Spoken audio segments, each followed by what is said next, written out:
തിന്മയ്ക്ക് കൂട്ടുപിടിക്കുന്നവരെ നിങ്ങൾക്ക് അയ്യോ കഷ്ടം. അതുകൊണ്ട് വിരോധി നിന്നെപ്പറ്റി ഒരു വിരോധവും പറയാതിരിപ്പാൻ നീ എന്ത് ചെയ്യണം? സൽപ്രവർത്തികൾക്ക് മാതൃകയാക്കി നിന്നെ തന്നെ ദൈവമുമ്പാകെ സമർപ്പിക്കണം. കാലം കടന്നു പോകുകയാണ്. 2025 ആദ്യ മാസം തീരുവാൻ പോകുകയാണ്. ദൈവം ചില മാതൃകകൾ നമ്മളിൽ നിന്ന് ആവശ്യപ്പെടുന്നു. ഒരു പ്രവൃത്തി സൽപ്രവൃത്തിയാണോ ദുഷ്പ്രവൃത്തിയാണോ എന്ന് തീരുമാനിക്കുന്നത് എങ്ങനെയാണെന്ന് പറയാമോ? നമ്മളൊക്കെ പ്രവർത്തനങ്ങളിൽ എപ്പോഴും കർമ്മനിരതരാ നമ്മളൊക്കെ, അല്ലെ? ഗോഡ് എന്ന് പറയുന്നത് എന്താണ്? ഡൈനമിക് ആണോ സ്റ്റാറ്റിക് ആണോ? ഗോഡ് എപ്പോഴും എന്താ? ഡൈനമിക്, പ്രവർത്തന നിരതനാണ് ദൈവം, അല്ലെ? നമ്മൾ ഉറങ്ങുമ്പോൾ ഉറക്കമില്ലാത്തവനായി നമുക്ക് വേണ്ടി ജാഗ്രതയോടെ കാത്തു പരിപാലിക്കുന്നവനാണ് ആര്? ദൈവം. അതുകൊണ്ടാ ഉറക്കമില്ലാത്ത ഉണർവുള്ള ഞങ്ങളുടെ ദൈവമേ എന്ന് വിളിക്കുന്നത്. ഗോഡ് സ്റ്റാറ്റിക് അല്ല, നിശ്ചലമല്ല. പക്ഷെ പലപ്പോഴും നമ്മൾ എങ്ങനെയാ? പ്രവർത്തനരഹിതരായി ജീവിതത്തിൽ മുൻപോട്ട് പോകുകയാണ്. ഒരു പ്രവൃത്തി സൽപ്രവൃത്തിയാണോ ദുഷ്പ്രവൃത്തിയാണോ? ഒരു ഉദാഹരണം ഞാൻ പറയാം. എന്റെ ജീവിതത്തെ തന്നെ പറയാം. ഞാന് ആരാധനയൊക്കെ കഴിഞ്ഞ് എന്റെ മുറിയിൽ, ഓഫീസ് മുറിയിൽ ചാരുകസേരയിൽ അങ്ങനെ ചാരി കിടക്കുമ്പോൾ പാതി മയക്കത്തിൽ ഇരിക്കുന്ന സമയത്താണ് ഇടവകയിലെ നിർധനയായ ഒരു അമ്മ എന്റെ മുറിയിലേക്ക് കടന്നു വരുന്നു. അമ്മ പറഞ്ഞച്ചാ വളരെ ദാരിദ്ര്യമാണ്, മക്കളെ പഠിപ്പിക്കാൻ നിവർത്തിയില്ല, പ്രയാസമാണ്, കഷ്ടതയാണ്, കുടുംബം പുലർത്തുവാൻ ഒന്നിനും വകയില്ല. ഇത് കേട്ടപ്പോൾ പെട്ടെന്ന് എന്റെ ഉള്ളിൽ ഒരു ചിന്ത വന്നു. പേഴ്സ് എടുത്തു, ഞാനൊരു 5000 രൂപ ആ അമ്മയ്ക്ക് കൊടുത്തു. അങ്ങനൊന്നും സംഭവിക്കുകയല്ല, നിങ്ങൾ അങ്ങ് വിചാരിക്കുക. കാരണം ആ ഉപ്പതാക്കാത്ത വ്യക്തിയാണ് ഞാൻ ഈ പൈസ കൊടുത്തത്. ഇപ്പൊ ഞാനും ഈ മേടിച്ച ഈ അമ്മയും പിന്നെ ആരും മാത്രമേ കണ്ടുള്ളൂ? സ്വർഗത്തിൽ. അപ്പൊ പിന്നെ എന്റെ പള്ളിയിൽ എല്ലായിടത്തും ഈ 10-17 CCTV ഇരിക്കണം. അതിലൂടെ ചിലപ്പോൾ ആരിലൊക്കെ കണ്ടു കാണും. എന്റെ മുറിയിലില്ലാത്തത് കൊണ്ട് ഒരുപക്ഷെ കണ്ടു കാണത്തില്ലായിരിക്കും. ഇപ്പൊ ഇവിടെ ഞാനും ഈ മേടിച്ചയാളും സ്വർഗത്തിലെ അപ്പനും മാത്രമേ കണ്ടിട്ടുള്ളൂ. പ്രിയമുള്ളവരെ, ഏതാണ്ട് 2 മാസം കഴിഞ്ഞ് ഞാനിങ്ങനെ ആരാധനയൊക്കെ കഴിഞ്ഞ് കൈമുത്തി ഇറങ്ങി വരുമ്പോൾ ഈ അമ്മ എന്റെ മുൻപിലൂടെ വില കൂടിയ സാരിയൊക്കെ ഉടുത്ത് ഇങ്ങനെ പോകുക. എന്നെ കണ്ടിട്ട് ഒരു മൈൻഡും ഇല്ല. ആലുവ മടപ്പുറത്ത് വെച്ച് കണ്ട പരിചയം പോലും ആർക്കില്ല. 2 മാസത്തിന് മുമ്പ് എന്റെ മുമ്പിൽ നിന്ന് കരഞ്ഞ ഈ അമ്മയുടെ മുഖത്ത് ഇല്ല. അപ്പൊ എന്റെ മനസ്സിൽ സ്വാഭാവികമായിട്ട് എന്ത് വരും? ഒരു പ്രയാസമൊക്കെ വരും. ഞാൻ എന്ത് ചെയ്യും? അടുത്ത ആരാണോ നിൽക്കുന്ന ആൾ ഞാൻ വിളിക്കും. അതുകൊണ്ട് ആ പോകുന്ന ആളിനെ കണ്ടോ? 2 മാസത്തിന് മുമ്പ് വളരെ ഭവ്യതയോടെ, നിറമിഴികളോടെ, കണ്ണുനീരോടെ എന്റെ മുറിയിൽ വന്ന് യാചിച്ചു. ദാരിദ്ര്യത്തിന്റെ ഭാണ്ഡക്കെട്ടുകൾ അഴിച്ചു. ഞാൻ അലിവ് തോന്നി 5000 രൂപ ആരും കാണാതെ ഈ അമ്മയ്ക്ക് കൊടുത്തു. അത് മേടിച്ചുകൊണ്ട് പോയി അമ്മയാ ഇന്ന് എന്നെ കണ്ടിട്ട് മൈൻഡ് ഇല്ലാതെ പോകുന്നത്. ഇപ്പം ആ കാരിച്ചാൽ പ്രദേശം മൊത്തം അറിഞ്ഞു. ഏത്? ഞാൻ എന്റെ പേഴ്സിൽ നിന്ന്. ഇത് സൽപ്രവൃത്തിയാണോ ദുഷ്പ്രവൃത്തിയാണോ? ഉറക്കെ പറ. ടോണച്ചനും കോർപ്പസ് കോപ്പച്ചനൊക്കെ ഒന്നും പറയത്തില്ല. ദുഷ്പ്രവൃത്തി. ഇത് ഏത് സമയം വരെ സൽപ്രവൃത്തിയായിരുന്നു? ആരോടും ഞാൻ പറയുന്നത് വരെ ഇത് സൽപ്രവൃത്തിയായിരുന്നു. ഇന്ന് പലപ്പോഴും നമ്മൾ അങ്ങനെയാണ്. മറ്റുള്ളവർക്ക് എന്തെങ്കിലുമൊക്കെ കൊടുക്കും, പക്ഷെ അവർ എത്രമാത്രം മുറിവേൽപ്പിക്കാമോ, എത്രമാത്രം അപകീർത്തിപ്പെടുത്താമോ, എത്രമാത്രം അവരെ ആത്മഹത്യയുടെ വക്കിൽ വരെ എത്തിക്കാമോ, നമ്മൾ അത് ചെയ്യുമ്പോൾ നമ്മുടെ പ്രവർത്തികൾ, നമ്മുടെ ഇടപെടലുകൾ എല്ലാം എന്തായിക്കൊണ്ടിരിക്കുക? സൽപ്രവൃത്തിയിൽ നിന്ന്. അതുകൊണ്ട് ആ ഉടയ തമ്പുരാൻ നേരത്തെ വചനത്തിലൂടെ ഒരു താക്കീത് നമുക്ക് തന്നു. എന്താ? ഇടങ്കൈ ചെയ്യുന്നത്, വലങ്കൈ ചെയ്യുന്നത്. അങ്ങനെയാണോ ഇപ്പോഴത്തെ പോക്ക്? നിങ്ങൾ അങ്ങ് ചിന്തിച്ചാൽ മതി. നാഴി അരി കൊടുത്താൽ ഇപ്പൊ പിന്നെ അങ്ങനെ അരിയുടെ ഒന്നും ആവശ്യം ആർക്കില്ല.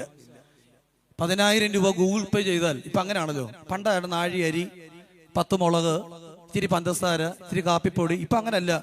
അച്ഛാ എന്റെ അക്കൗണ്ടിലേക്ക് ഒരു 1000 രൂപ, 5000 രൂപ ഗൂഗിൾ പേ ചെയ്തത്. ഇപ്പോഴത്തെ അങ്ങനത്തെ ഒരു ലോകത്തിൽ നമ്മൾ ജീവിക്കുന്നത്. എല്ലാവർക്കും ഇപ്പൊ പേ പിടിച്ചിരിക്കുക, അല്ലെ? പ്രിയമുള്ളവരെ, വിരോധി നമ്മെ കൊണ്ട് ഒരു തിന്മയും പറയുവാൻ വകയില്ലാതെ ലജ്ജിക്കേണ്ടതിന് സകലത്തിലും സൽപ്രവൃത്തികൾക്ക് മാതൃകയാക്കി കാണിക്കുക. വേദപുസ്തകം പഠിക്കുമ്പോൾ ഒന്ന് രണ്ട് സംഭവം നമ്മൾ പഠിച്ചേ പതിയാവും. വേദപുസ്തകത്തിൽ വിരോധി കുറ്റം ചുമത്തിയ ഒന്ന് രണ്ട് സംഭവങ്ങളുണ്ട്. ഇയ്യോബിന്റെ പുസ്തകം 1-ാം അധ്യായം അതിന്റെ 6 മുതൽ 10 വരെയുള്ള വാക്യം. ഒരിക്കൽ ദൈവസന്നിധിയിൽ ദൈവപുത്രന്മാർ പ്രാർത്ഥനയ്ക്കായി നിൽപ്പാൻ വന്നു. ഇയ്യോബിന്റെ പുസ്തകം 1-ാം അധ്യായം 6 മുതലുള്ള വാക്യമാണ്. അങ്ങനെ ദൈവമുമ്പാകെ നിൽപ്പാൻ വന്നു. ദൈവമുമ്പാകെ നിൽക്കാൻ വന്നു എന്ന് പറഞ്ഞാൽ എന്റെ അർത്ഥം എന്താ? നിന്നുകൊണ്ട് പ്രാർത്ഥിക്കുന്നത് എന്താ? നിന്നുകൊണ്ട് പ്രാർത്ഥിക്കുന്നത് എന്താ? കൗമ. കൗമ എന്ന വാക്കിന്റെ അർത്ഥം എന്താ? കൗമ എന്ന വാക്കിന്റെ അർത്ഥം എന്താ? നിൽപ്പ്. നിന്നുകൊണ്ട് പ്രാർത്ഥിക്കുക. പ്രിയമുള്ളവരെ, നിന്നുകൊണ്ട് പ്രാർത്ഥിക്കാൻ ദൈവപുത്രന്മാർ എവിടെ വന്നു? ദൈവസന്നിധിയിൽ വന്നു. തൊട്ടടുത്ത് ആരുമുണ്ട്? ആരുമുണ്ട്? സാത്താൻ. അപ്പോൾ ഓർക്കണം, നമ്മൾ പ്രാർത്ഥിക്കാൻ പായിടുമ്പോൾ നമ്മുടെ കൂടെ ആരും വരും? സാത്താൻ വരും. നമ്മൾ വചനം കേൾക്കാൻ വചനപ്പന്തലിലേക്ക് വരുമ്പോൾ നമ്മുടെ കൂടെ ആരുണ്ട്? സാത്താനുണ്ട്. അവൻ എല്ലായിടത്തും വരാനുള്ള അധികാരം ദൈവം കൊടുത്തിട്ടുണ്ട്. അതുകൊണ്ട് ചില മനുഷ്യരൊക്കെ പറഞ്ഞ അച്ഛാ, പ്രാർത്ഥിക്കാൻ അങ്ങോട്ട് ഇരിക്കുമ്പോ വായികോട്ടെ ഇങ്ങനെ ഇങ്ങനെ ഇല്ലേ, എന്താ പറയുന്നത്, കണ്ടിന്യൂസ് ആയിട്ട് ഇങ്ങനെ വാഗോട്ട് വിട്ടുകൊണ്ടിരിക്കുക. ഒരു കോൺസെൻട്രേഷനും ഇല്ല.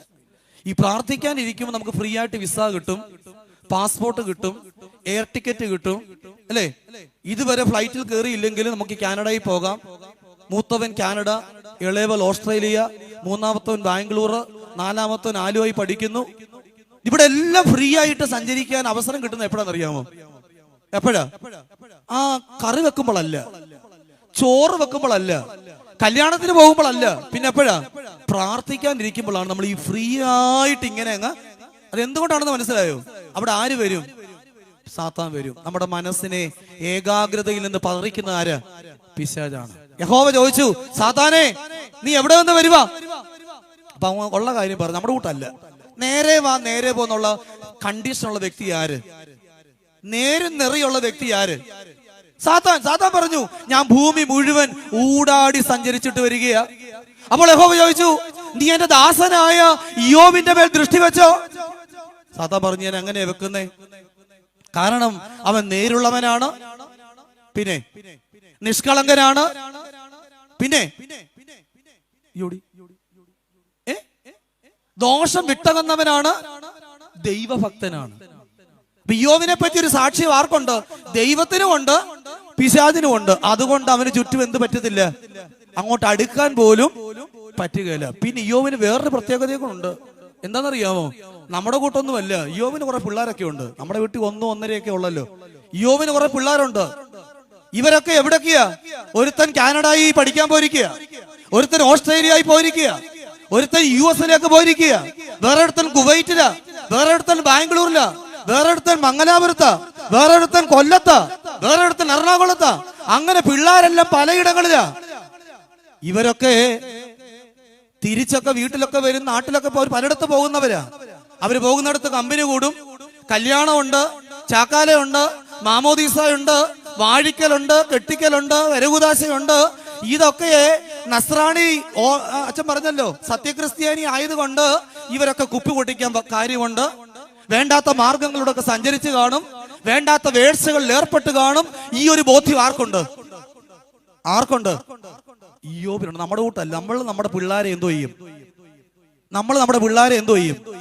ന്യായീകരിക്കുന്നവര്. അതുകൊണ്ട് അതുങ്ങൾ ഒരിക്കലും ശരിയാകില്ല. ഇയ്യോബ് അങ്ങനെയല്ല. ഇയ്യോബ് ഒരു നല്ല അപ്പന്. ഇയ്യോബിന് നല്ല ബോധ്യമുണ്ട്. കല്യാണത്തിന് കുപ്പി പൊട്ടിക്കുന്നവരാ. അപ്പൻ ചത്താലും കുപ്പി പൊട്ടിക്കും. അവൻ പോകുന്നിടത്ത് വേണ്ടാത്ത ബന്ധങ്ങളിലൊക്കെ ഏർപ്പെടാൻ സാധ്യതയുണ്ട്. അതുകൊണ്ട് അവരുടെ സംഖ്യക്കൊത്തവണ്ണം. നമ്മുടെ കൂട്ടല്ല. തലേ ദിവസമേ കുർബാനയ്ക്ക് പോകാൻ ഒരുങ്ങുമ്പോൾ പേരൊക്കെ തോമസ് അവന്റെ പേരെഴുതി ഒരു കുരിശ് വരച്ചു. മത്തായി പേരെഴുതി കുരിശ് വരച്ചു. കെസിയ ആരാ? മോള്. ഞാൻ ചുമ്മാതെ പേര് പറഞ്ഞു, എല്ലാവരുടെയും പേരൊന്നും ദിവസം കൊടുത്തിട്ടില്ല. ഞാനങ്ങ് പറഞ്ഞതേ ഉള്ളൂ. തലേ ദിവസം സന്ധ്യാപ്രാർത്ഥനയും സൂത്താറയും കഴിഞ്ഞ് പിള്ളേരുടെ എല്ലാം പേരെഴുതി അവരുടെ സംഖ്യയ്ക്ക് ഒത്തവണ്ണം പിറ്റേ ദിവസം രാവിലെ എവിടെ കൊണ്ടു കൊടുക്കും? ബലിപീഠത്തിൽ കൊണ്ടു കൊടുക്കും. നമ്മൾ അങ്ങനെയാ. തുയോബ ഏതാണ്ട് മുക്കാലാവുമ്പോ ഫ്ലൈറ്റ് പോലെ ഒരു പേപ്പർ കീറി ഇങ്ങനെ ജനലിൽ കൂടെ അങ്ങോട്ട് കൊടുക്കും. ടോണച്ചൻ തുയോബയ്ക്ക് പിടിച്ചോണ്ടിരിക്കുക, കാസായും ബൈലാസയും. ഫ്ലൈറ്റ് പോലെ പേപ്പർ എവിടെ വരും? ത്രോണോസിൽ വരും. നമ്മൾ അങ്ങനെ പേര് കൊടുക്കുന്നത്. യോബ് അങ്ങനെയല്ല. അവൻ നേരത്തെ കാലേ കൂട്ടി ഇവരൊക്കെ തെറ്റിപ്പോകാൻ സാധ്യതയുണ്ട്. അങ്ങനെ തലമുറകളെ നേർവഴിക്ക് നടത്തിയ ഒരു അപ്പന്റെ പേരാണെന്ത്? യോബ്. തലമുറകളെ നേർവഴിക്ക് നടത്തുന്ന എത്ര അപ്പന്മാർ എന്നെ കേൾക്കുന്നുണ്ട്? പിള്ളാരെ ന്യായീകരിച്ചുകൊണ്ടിരിക്കുക. എന്റെ കുഞ്ഞോ, നോനോ, അച്ഛന് തെറ്റിയതാ, അച്ഛൻ കണ്ടത് വേറെ ആരാണ്ട്. എന്റെ കുഞ്ഞ് ആ വഴിക്ക് പോവുകയല്ല. അവന്റെ സ്കൂട്ടറിന് പുറകെ പോയതോ? അതോ എന്റെ കുഞ്ഞല്ല, ആ കൊച്ചിനെ കൊണ്ട് പോയത് എന്റെ കുഞ്ഞല്ല. അല്ലച്ചായി ഞാൻ കണ്ടതാ, സമ്മതിക്കുകയല്ല, ന്യായീകരിക്കും. അതിനേത് തലമുറ അന്ധകാരത്തിലേക്ക് കുപ്പുകുത്തുകയാണ്. ഇയ്യോബിന് ചുറ്റും വേലി കെട്ടി കാത്തൊരു ദൈവം നിന്റെ ദാസനായ, എന്റെ ദാസനായ ഇയ്യോബിന്റെ മേൽ ദൃഷ്ടി വെച്ചുവോ? ആര് ചോദിക്കുക? യഹോവ സാത്താനോട് ചോദിക്കുക. ദൈവം വിരോധി ജീവിച്ചിരിക്കുമ്പോൾ നാം ദൈവസന്നിധിയിലേക്ക് കടന്നു വരുമ്പോഴൊക്കെ നമ്മളെ എന്തോ ചെയ്യുന്നുണ്ട്? കുറ്റം വിധിച്ചു കൊണ്ടിരിക്കുകയാണ്. ഈ ഒരു തിരിച്ചറിവ് നമുക്കുണ്ടോ? തേവലക്കര ബലിപീഠത്തിന്റെ മുൻപിൽ, ഈ വചന പന്തലിൽ എന്നെ കേൾക്കുന്ന എന്റെ ദൈവത്തിന്റെ ജനമേ, ഈ ഒരു ബോധ്യം നമുക്ക് എന്നുണ്ടാകുന്നുവോ അന്ന് മാത്രമേ നമ്മുടെ ജീവിതത്തിൽ എന്തോ കയറത്തുള്ളൂ? വെളിച്ചം കയറത്തുള്ളൂ, ദൈവം പെയ്തിറങ്ങത്തുള്ളൂ, മുറിവേറ്റവൻ നമ്മെ തൊടത്തുള്ളൂ. ഈ ഒരു ബോധ്യം ഉണ്ടാകണം. 2 സഖരിയ പ്രവാചകന്റെ പുസ്തകം 3-ാം അധ്യായം അതിന്റെ 1 മുതൽ 5 വരെയുള്ള വാക്യം. സഖരിയാവ് 3-ന്റെ 1 മുതൽ 5. മഹാപുരോഹിതനായ യോശുവ യഹോവയുടെ സന്നിധിയിൽ വന്ന് നിന്നു. വചനം പറയുന്നു, അവന്റെ വലതുഭാഗത്ത് ആരും വന്നു നിന്നു കണ്ടില്ല, സാത്താൻ വന്നു നിന്നു. അപ്പോൾ യഹോവ പറഞ്ഞു, യഹോവയുടെ ദൂതൻ പറഞ്ഞു. എന്താ പറഞ്ഞത്? യെരുശലേമിനെ തെരഞ്ഞെടുത്ത, കണ്ടില്ലേ വാക്യം? യെരുശലേമിനെ തെരഞ്ഞെടുത്തവൻ, തീയിൽ നിന്ന് വലിച്ചെടുക്കപ്പെട്ട കൊള്ളിയാണ് ആര്? മഹാപുരോഹിതനായ യോശുവ. സഖരിയാവ് 3-ാം അധ്യായം 1 മുതൽ 5 വരെയുള്ള വാക്യങ്ങളുടെ സാരാംശമാണ് ഞാൻ വായിപ്പിക്കാൻ സമയമില്ലാത്തതുകൊണ്ട്. പ്രിയമുള്ളവരെ, അവിടെ നിൽക്കുന്ന ആരാണ്? ചില്ലറക്കാരനല്ല, മഹാപുരോഹിതനായ യോശുവയാണ്. അപ്പൊ നിങ്ങൾ പറയും, ഇത് അച്ഛന്മാർക്കും മെത്രാച്ചന്മാർക്കും ഉള്ള വാക്യമാണ്. നിക്കട്ടെ അവിടെ. പത്രോസ്ലീഗ അതിനെ ക്രോസ് മാച്ച് ചെയ്തിട്ടുണ്ട്, ബൈപ്പാസ് ചെയ്തിട്ടുണ്ട്. നിങ്ങളോ അന്ധകാരത്തിൽ നിന്നും തന്റെ അത്ഭുത പ്രകാശത്തിങ്കിലേക്ക് വിളിച്ചവന്റെ സൽഗുണങ്ങളെ ഘോഷിപ്പാൻ തക്കവണ്ണം തെരഞ്ഞെടുക്കപ്പെട്ട ജാതിയും, ബാക്കി എന്തുവാ? രാജകീയ പുരോഹിത വർഗവും വിശുദ്ധ വംശവും സ്വന്തം ജനവുമാകുന്നു. അപ്പൊ പത്രോസ്ലീഗ അതിനെ ബൈപ്പാസ് ചെയ്തു. ഇപ്പൊ പറഞ്ഞ കാര്യത്തെ എന്താ? പുതിയ നിയമസഭയിൽ മാമോദീസ വെള്ളം വീണ് ആ സഭയുടെ അംഗമാകുന്ന ഏവനും ആരാണ്? രാജകീയ പുരോഹിത വർഗം. അതുകൊണ്ട് പൗരസ്ത്യ പിതാക്കന്മാര് പറയുന്നത് മാമോദീസ എന്നത് ആദ്യത്തെ പട്ടം കൊടയാണ്. വലുത് മനസ്സിലായോ? വലുത് പിടികിട്ടിയോ? മാമോദീസ എന്ന് പറയുന്നത് എന്താണ്? ആദ്യത്തെ പട്ടം കൊടയ. ആണിനും പെണ്ണിനും പട്ടം കൊടുത്തിട്ടുണ്ട്. രാജകീയ പുരോഹിത വർഗത്തിന്റെ, പിന്നെ എല്ലാവർക്കും കൂടെ അങ്ങോട്ട് കയറാൻ പറ്റാത്തത് കൊണ്ട് തെരഞ്ഞെടുക്കപ്പെട്ട് പ്രത്യേകമായി വേർതിരിക്കപ്പെട്ട് കയറുന്നു. അതുകൊണ്ട് എനിക്കും നിങ്ങൾക്കും മാമോദീസായിലൂടെ കിട്ടിയ പ്രകാശത്തിന്റെ വസ്ത്രത്തിന് കളങ്കം പറ്റിയിട്ടുണ്ടോ? മാലിന്യം പറ്റിയിട്ടുണ്ടോ? ആസക്തികളിൽ വീണുപോയിട്ടുണ്ടോ? പാപത്തിന്റെ കറ പറ്റിയിട്ടുണ്ടെങ്കിൽ ഇവിടെ യഹോവയുടെ ദൂതൻ പറയുക, ഞാൻ യെരുശലേമിനെ തെരഞ്ഞെടുത്തു. പ്രിയമുള്ളവരെ, പ്രകാശത്തിന്റെ വസ്ത്രം കിട്ടിയവരാരാണ്? തെരഞ്ഞെടുക്കപ്പെട്ടവരാണ്. 2 അവിടെ തന്നെ പറയുന്നു, ഇവരാരാണ്? തീയിൽ നിന്ന് വലിച്ചെടുക്കപ്പെട്ട കൊള്ളി. വേദപുസ്തകത്തിൽ 2 മാത്രം പ്രയോഗിക്കുന്ന ഒരു പ്രയോഗമാണെന്ത്? തീയിൽ നിന്ന് വലിച്ചെടുക്കപ്പെട്ട കൊള്ളി. ഒന്ന് ഞാൻ പറഞ്ഞു സഖരിയാവിന്റെ പുസ്തകത്തില്, മറ്റൊന്ന് ഇവിടെ ആർക്കെങ്കിലും പറയാമോ? ആരാണ്ട് പറഞ്ഞു യൂദയുടെ പുസ്തകത്തിൽ. യൂദയുടെ പുസ്തകത്തിലും സെഖരിയാവിന്റെ പുസ്തകത്തിലും മാത്രം കാണുന്ന ഒരു പ്രയോഗമാണെന്ത്? തീയിൽ നിന്ന് വലിച്ചെടുക്കപ്പെട്ട കൊള്ളി. എന്താ ഈ തീ? വെളിപാട് പുസ്തകം പറയുന്നു, രണ്ടാം മരണം ഗന്ധക തീപ്പൊയ്ക, നരകത്തീ. ധനവാൻ കടന്ന് പിടഞ്ഞ വെള്ളത്തിന് വേണ്ടി ദാഹിച്ച സ്ഥലം, അവിടെ നിന്ന് മാമോദീസ, അവിടേക്ക് പോകേണ്ടവരായ ഞാനും നിങ്ങളും മാമോദീസ വഴിയായി പ്രകാശത്തിന്റെ വസ്ത്രം ധരിച്ചുകൊണ്ട് ഇപ്പോൾ എവിടെ എത്തിരിക്കുക? തെരഞ്ഞെടുക്കപ്പെട്ടവരുടെ കൂട്ടത്തിലേക്ക് എത്തപ്പെട്ടിരിക്കുക. പക്ഷേ ഇന്നയോളമുള്ള നമ്മുടെ ജീവിതത്തിന്റെ ശൈലി കൊണ്ട്, ജീവിതത്തിന്റെ വഴി കൊണ്ട്, ജീവിതത്തിന്റെ അപഭ്രംശങ്ങൾ കൊണ്ട് ഏതെങ്കിലും തരത്തിൽ മാലിന്യങ്ങൾ പറ്റിയിട്ടുണ്ടോ എന്ന് ഒരു ആത്മപരിശോധന നടത്തണം. ഇവിടെ സാത്താൻ മഹാപുരോഹിതനായ യോശുവയെ നോക്കിയപ്പോൾ അവന്റെ വസ്ത്രമെല്ലാം എന്ത് ചെയ്തിരിക്കുന്നു? മാലിന്യപ്പെട്ടിരിക്കുന്നു. അതുകൊണ്ട് ആ ഒറ്റ കാരണമാണ് കുറ്റം ചുമത്താൻ വന്നത്.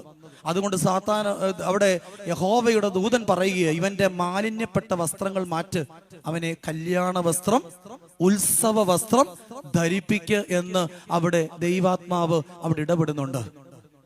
ഇന്ന് ചില ജീവിതങ്ങളോട് പറയുകയാ, അറുക്കപ്പെട്ട കുഞ്ഞാടിന്റെ രക്തം കൊണ്ട് തങ്ങളുടെ അങ്കി അലക്കി വെളുപ്പിക്കുന്നവർ ഭാഗ്യവാന്മാർ. അതുകൊണ്ട് യേശു ക്രിസ്തുവിന്റെ രക്തത്താൽ തങ്ങളുടെ അങ്കി അലക്കി വെളുപ്പിച്ചുകൊണ്ട് മാമോദീസയിൽ ലഭിച്ച പ്രകാശത്തിന്റെ വസ്ത്രത്തെ വെണ്ണയുള്ളതായി, തേജസ്സുള്ളതായി ദൈവമുമ്പാകെ നിൽക്കുവാൻ എനിക്കും നിങ്ങൾക്കും സാധ്യമാകണം. ഇല്ലെങ്കിൽ ആര് കുറ്റം ചുമത്തും? പറ. സാത്താൻ കുറ്റം ചുമത്തും. മൂന്നാമതായി യൂദയുടെ പുസ്തകം 9-ാമത്തെ വാക്യം, അത് ഉറക്കെ ഒന്ന് വായിച്ചാൽ മതിയാവും. യൂദയുടെ പുസ്തകം 9-ാമത്തെ വാക്യം, ഒറ്റ അധ്യായം മാത്രമേ ഉള്ളൂ, കേൾക്കാൻ വയ്യ. എന്നാൽ പ്രധാന ദൂതനായ മീഖായേൽ മോശയുടെ ശരീരത്തെ കുറിച്ച് പിശാചിനോട് തർക്കിച്ച് വാദിക്കുമ്പോൾ ഒരു ദൂഷണ വിധി ഉരിയാടുവാൻ സമ്മതിക്കാതെ കർത്താവ് നിന്നെ ഭത്സിക്കട്ടെ എന്ന് പറഞ്ഞു. ആര് പറഞ്ഞു? പ്രധാന ദൂതനായ മീഖായേൽ. ആരോട് പറഞ്ഞു? ആദ്യത്തെ 2 സംഭവം ഏതാ? ജീവനോട് ഇരിക്കുമ്പോഴാ. മൂന്നാമത്തെ സംഭവം എപ്പോഴാ? മരിച്ചു കഴിഞ്ഞ. അപ്പൊ മരിച്ചാലും വിടത്തില്ല. ആര്? സാത്താൻ. വല്ലതും പിടികിട്ടിയോ? അതുകൊണ്ടാ പിതാക്കന്മാര് പറയുന്നത്, മരണത്തിന്റെ ദൂതൻ ജീവിതത്തെ വിളിക്കുന്നുവെന്ന് കാണുമ്പോൾ നിന്റെ മനസ്സ് കൂടുതൽ അനുതാപത്തിലേക്ക് ധൃതിപ്പെട്ടുകൊണ്ടിരിക്കണം. മരണം കാലിൽ തുടങ്ങി, അങ്ങനെ എഴുതി വച്ചിരിക്കുന്നത്. എവിടെ വരെ? തല വരെ എത്തുന്നതിനിടയ്ക്ക് നിന്റെ മനസ്സ് അനുതാപത്തിലേക്ക് ധൃതിപ്പെട്ടുകൊണ്ടിരിക്കണം. ഇത് എവിടാ എഴുതി വച്ചിരിക്കുന്നേ? ഇതെവിടെ ഈ പ്രാർത്ഥന എഴുതി വച്ചിരിക്കുന്നേ? അയ്യോ ദൈവമേ, 2024 25 ഇതുവരെ കേട്ടിട്ടേ ഇല്ല. അതെങ്ങനെയാ? വീട്ടിൽ വെച്ചേ അങ്ങ് പോയി. 2ാം ക്രമം കഴിഞ്ഞപ്പോഴേ പോയി. 3ാം ക്രമം കഴിഞ്ഞപ്പോൾ അവിടെ വെച്ച് കുറച്ച് പേര് പോയി. 4ാം ക്രമത്തിന്റെ ഏവെങ്കിലും കഴിഞ്ഞപ്പോൾ കുറച്ച് പേര് പോയി. അവസാനം വരെ നിന്നെങ്കിൽ ഇത് കേൾക്കത്തുള്ളൂ. എപ്പോഴാ? അവസാനം ഒരു നീണ്ട പ്രാർത്ഥനയുണ്ട്, ഹൂത്തോമോ പ്രാർത്ഥന. അവിടെയാണ് ഇത് എഴുതി വെച്ചിരിക്കുന്നത്. വല്ല മനസ്സിലായോ? അപ്പൊ മരണത്തിന്റെ ദൂതൻ കടന്നു വരുമ്പോൾ മനസ്സെന്തോ ചെയ്യണം? അന്നേരവും അതുവരെ അനുദപിച്ചുകൊണ്ടിരിക്കുന്ന മനുഷ്യൻ വീണ്ടും എന്ത് ചെയ്യണം? അനുദപിച്ചുകൊണ്ടിരിക്കണം. അന്നേരം അനുദപിക്കാനല്ല പറഞ്ഞേ, അതുവരെ ജീവിതത്തിന്റെ ക്രിസ്തീയ ജീവിതം സത്യ അനുതാപത്തിന്റെ ജീവിതമാ. മരണത്തിന്റെ സമയത്തും അനുതാപിച്ചുകൊണ്ടിരിക്കണം. കാരണം കാലിൽ തുടങ്ങി തല വരെ എത്തിയെടുക്കുന്ന സമയമുണ്ട്. ആ സമയത്ത് മനസ്സ് അനുതാപത്തിലേക്ക് ധൃതിപ്പെട്ടുകൊണ്ടിരുന്നാൽ നമ്മൾ അങ്ങ് അക്കരെ എത്തുമെന്നാ പിതാക്കന്മാർ പറഞ്ഞിരിക്കുന്നത്. അതുകൊണ്ടാണ് മരണസമയത്ത്, ഞങ്ങളുടെ മരണസമയത്തും അമ്മേ മാതാവേ ഞങ്ങൾക്ക് വേണ്ടി അപേക്ഷിക്കണമേ എന്ന് പൗരസ്ത്യ സഭ പ്രാർത്ഥിക്കുന്നത്. നല്ല മനസ്സിലായോ? ഞാൻ ഇടയ്ക്കിടയ്ക്കൊക്കെ ചിന്തിക്കാറുണ്ട്, ദൈവമേ നിങ്ങളെ പറ്റിയല്ല, വയസ്സ് 40-45 കഴിഞ്ഞു, എത്ര നാളുണ്ടെന്ന് എനിക്ക് അറിഞ്ഞുകൂടാ. ഇടയ്ക്കിടയ്ക്ക് ഞാനിങ്ങനെ കാണും, ഞാനിങ്ങനെ മരിച്ച് പെട്ടി കിടക്കുകയാ. അപ്പോഴാണൊരു വടംവലി. ആരൊക്കെയാ? മീഖായേലും. ഞാൻ ചിന്തിക്കാറുണ്ട്, മോശ മരിച്ചപ്പോൾ ഒരാളെ വന്നുള്ളൂ. ഞാൻ മരിക്കുമ്പോൾ അവർ ഫ്ലൈറ്റ് പിടിച്ച് കൂടോടിളകി കഴിഞ്ഞ് വരും. ആര്? സാത്താൻ. കാരണം അത്രയ്ക്ക് നല്ല പ്രവൃത്തിയാ എന്റേത്. നിങ്ങൾക്ക് ഇപ്പൊ ഇവിടെ നിൽക്കുന്ന ഈ കറുത്ത വകുപ്പായിട്ടിരിക്കുന്ന മനുഷ്യനെ അറിയാത്തുള്ളൂ. ഉടയവന് മാത്രമേ എന്നെ അറിയാവൂ. ഉടയ തമ്പുരാന് മാത്രമേ എന്നെ അറിയാവൂ. അതുകൊണ്ട് ഞാൻ ഇടയ്ക്കിടയ്ക്ക് ചിന്തിക്കാറുണ്ട്. നിങ്ങളെ പേടിപ്പിക്കാൻ പറഞ്ഞതല്ല, നിങ്ങളും ചിന്തിച്ചു തുടങ്ങിക്കോണം. അതുകൊണ്ട് പ്രവർത്തികൾക്കൊക്കെ മാറ്റം ഉണ്ടാകണം. ഇല്ലെങ്കിൽ അവിടെ മീഖായേലും പിശാചും തമ്മില് അവിടെ ഞാൻ ചിന്തിക്കാറുണ്ട്. മോശ എത്രയോ നല്ല മനുഷ്യനാ, എന്തെല്ലാം കാര്യങ്ങൾ ചെയ്താ. ദൈവത്തിന്റെ കൽപ്പന ഇറക്കിക്കൊണ്ട് വന്നു അല്ലേ, പാറയടിച്ച് വെള്ളം പുറപ്പെടുവിച്ചു. യേശു കർത്താവ് ചെയ്തതുപോലെ അത്ഭുതങ്ങൾ ചെയ്ത വ്യക്തിയാ ആര്? മോശ. ദൈവത്തിന് വേണ്ടി വൻകാര്യങ്ങൾ ചെയ്തവൻ. അങ്ങനെയാണെങ്കിൽ ഏഴയും പാപിയും കൃമിയുമായ എന്റെ അവസ്ഥയൊന്ന് ആലോചിച്ച് നോക്കിക്കേ. എബ്രായ ലേഖനം 3-ാം അധ്യായം പറയുന്നുണ്ട്, മോശ ദൈവഭവനത്തിലൊക്കെയും ആരായിരുന്നു? വിശ്വസ്തനായിരുന്നു. യേശുവിനെയും മോശയെ പറ്റി കമ്പാരിറ്റീവ് സ്റ്റഡി പരീക്ഷയ്ക്ക് A+ ഒക്കെ മേടിച്ചിട്ടിരിക്കുക. ഇപ്രാവശ്യത്തെ എബ്രായ ലേഖനം വരുന്നല്ലോ പരീക്ഷയ്ക്ക്, A+ ഒക്കെ മേടിച്ചവരിയ്ക്കുക അല്ലേ, അവിടെ പഠിക്കുന്നുണ്ട്. ഒരു എസ്സേ ക്വസ്റ്റ്യൻ ആയിരുന്നല്ലോ അത്. ദൈവഭവനത്തിലൊക്കെ വിശ്വസ്തനായിരുന്നു യേശുവിനെ പോലെ ആര്? മോശ. എന്നിട്ടും മരിച്ചപ്പോൾ ആര് വന്നു? സാത്താൻ വന്നു. അതുകൊണ്ട് ജീവിച്ചിരിക്കുമ്പോഴും മരിച്ച് ആത്മാവ് വേറെ വിടുമ്പോഴും നമ്മളെ വെറുതെ വിടുകയല്ല. ആര്? വിരോധി, പ്രതിയോഗി, പിശാച്, തിന്മപ്പെട്ടവൻ, ആകൽ കർസ. 40 ദിവസത്തെ ഉപവാസം കഴിഞ്ഞ് ഇറങ്ങി വരുന്ന തമ്പുരാൻ കർത്താവിനെ വെറുതെ വിട്ടവനല്ല. അങ്ങനെയെങ്കിൽ നമ്മുടെ ബലഹീനമായ നോമ്പുകൾ, പ്രാർത്ഥനകൾ ഈ പിശാച് വെറുതെ വിടുവോ? ചിന്തിക്കണം. ഇവിടെ തീത്തോസിനോട് പൗലോസ്ലീഹ പറയുക, കുഞ്ഞേ, വിരോധി നമ്മെ കൊണ്ട് സുവിശേഷം പറയുന്നവരെ പറ്റി ഒരു വിരോധവും പറയാതിരിപ്പാൻ നീ നിന്നെ തന്നെ സൽപ്രവർത്തികൾക്ക് മാതൃകയാക്കി കാണിക്കുക. ദൈവം ചില മാതൃകകൾ നമ്മളോട് ആവശ്യപ്പെടുന്നു. അതിന്റെ വായിക്കുന്നുണ്ട്, അതിന്റെ 8-ാമത്തെ വാക്യം, ഉപദേശത്തിൽ നിർമ്മലതയും ഗൗരവവും ആക്ഷേപിച്ചുകൂടാത്ത പഥ്യവചനവും ഉള്ളവനായിരിക്കണം. അവിടെ തീത്തോസിനോട് പൗലോസ്ലീഹ പറയുക, നിന്റെ പ്രബോധനത്തിന് എന്തുണ്ടാകണം? ഒരു നൈർമല്യം ഉണ്ടാകണം. എന്താ പ്രബോധനം? പ്രഭാഷണം. നിന്റെ വാക്കുകൾ, നിന്റെ സംഭാഷണത്തിന് എന്തുണ്ടാകണം? ഒരു നൈർമല്യം ഉണ്ടാകണം. വാക്കുകൾക്കൊരു നിർമ്മലത ഉണ്ടാകണം. വാക്കുകളിൽ നീ മാതൃകയുള്ളവനാകണം. നിന്റെ സംഭാഷണത്തിൽ, നിന്റെ സംസാരത്തിൽ നീ എന്തായിരിക്കണം?